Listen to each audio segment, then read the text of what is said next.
Zornotzako udaletxeko ardura batekin, galdetu nion, aber zer iruditzen zaion, guk igaz eskelan ataratzea, nortzuk izan ziren aitite salatu zebenak, zerienak. Eta aber ze impresio jaso zuen, berak, hori irakurtzerakoan. Eta bera da, udaletxean zinegotzi uste dagoela, baina dago junta municipalean ez dena zen baina. Eta sorpresa, sorpresa horri, sorpresa. Eta zer iruditzen zizu, hori, eske batzar horretan genuen eta zegoen baita Cecilio Zabalaren Iloba Joseba. Eta berak izan zion, sorpresa bakarrik eta salatzailean izenak horra agertzea, bueno, ez dakit. Igual, baina ondo ala txarto, beruk esango.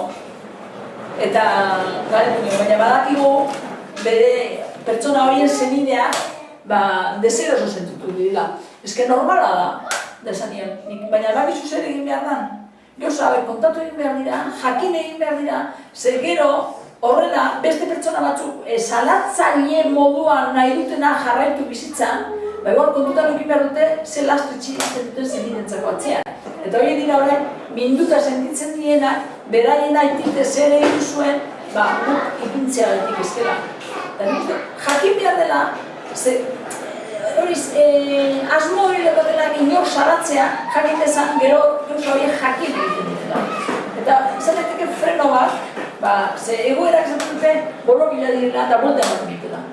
Bolta ematen dugu egoerak, jenteak pizkat freno bat egitezala. Da jakina desatela, gero gozo horiek berriro ateratzen direla urgainera eta jakin egiten dira.